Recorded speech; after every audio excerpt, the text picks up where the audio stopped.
அவசர தேவைன்னா பணம் கொடுக்கறது, அப்புறம் லவ்வுக்கு ஏதாவது ஹெல்ப் பண்ணுறது. அப்புறம் வாழ்க்கையை பணையம் வைப்பானா? ஒரு கவர்மெண்ட் ஆஃபீஸரை கிட்னாப் பண்ணா ஆயுசுக்கும் அந்த கேஸ்ல இருந்து தப்பிக்கவே முடியாது.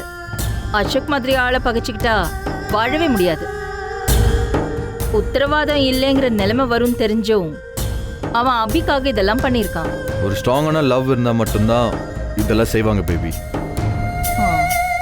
ஆனால் அபி அசோக் மேலே தான் அட்ராக்டாக இருந்தா. அபி ரகுவை லவ் பண்ணியிருக்கணும்னு இல்லை, ரகு அபியை லவ் பண்ணியிருந்தான்னா அபி உனக்காக நான் உயிரையே கொடுப்பேன்னு சொல்லாம சொல்றதுக்கு இதெல்லாம் பண்ணிருப்பானோ? நிச்சயமா அப்படிதான் இருக்கணும் பேபி. இத பாருங்க ஜெகன், அந்த ரகுவை பத்தின அப்டேட்ஸ் தெரிஞ்சு வச்சுக்கோங்க.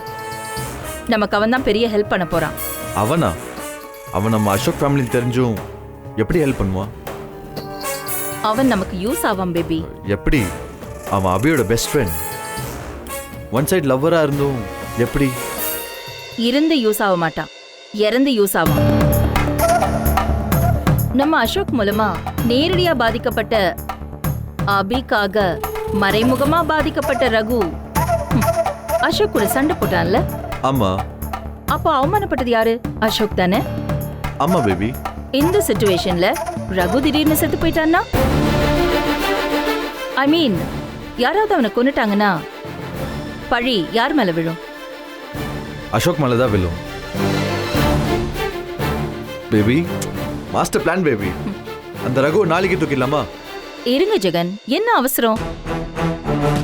கேம் இப்போதானே ஸ்டார்ட் ஆயிருக்கு. கேம் சேஞ்சர் அசோக் ஏதாவது பண்ணட்டும். அபிக்கும் அவனுக்கும் சண்டை கொஞ்சம் பீக்ல போட்டோம், அப்ப தூக்குவோம். அது வரைக்கும் நடக்கிற கேமை சைலண்டா வாட்ச் பண்ணுவோம். Okay baby.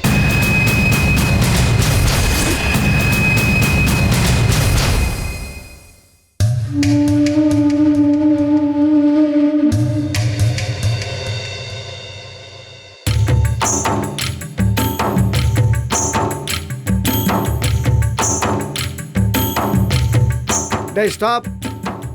Come here.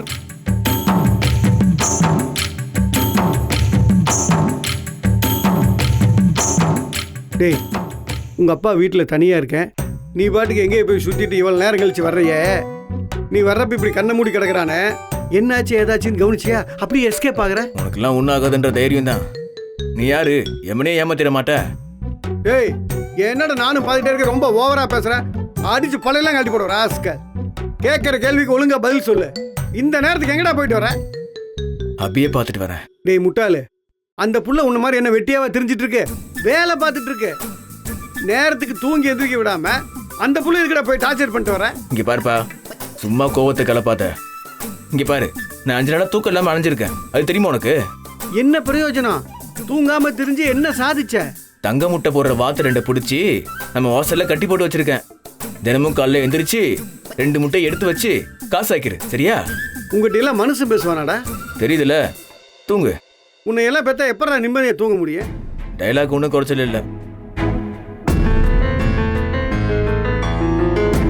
அப்பா, உங்ககிட்ட ஒன்று பேசணும்பா. இங்க பாருடா, காலையில எனக்கு ஏகப்பட்ட வேலை இருக்கு. இங்க பாரு, அதெல்லாம் காலையில பாத்துக்கலாம். உன்கிட்ட பேசணும். என்ன? அப்பா, உனக்கு தெரியுமா, நம்ம அபி கடைக்கு சீல் வச்சது கவர்மெண்ட் ஆளுங்க கிடையாது, அந்த அசோக். அபி வேலை செய்யுதுல, அந்த கம்பெனியோட முதலாளி. இப்பதான் சாட்சியோட நிரூபிச்சு அபி அங்க இருந்து கூட்டிட்டு வந்தேன். ஆமா, அவனை போய் அபி வந்து ஆகா ஓகா அவன் ரொம்ப நல்லவன் வேற புகழ்ந்துட்டு இருக்கு. அப்பா, அபி அப்பாவிப்பா. யாராவது 2 நிமிஷம் அன்பா பேசினாலே அவ கையில இருக்க காசை கொடுத்துட்டு வந்துருவா. இவன் சென்டிமெண்டா பேசி அபியை ஏமாத்தி அவன் கம்பெனிக்கு வேலைக்கு வர வச்சிருக்கான்.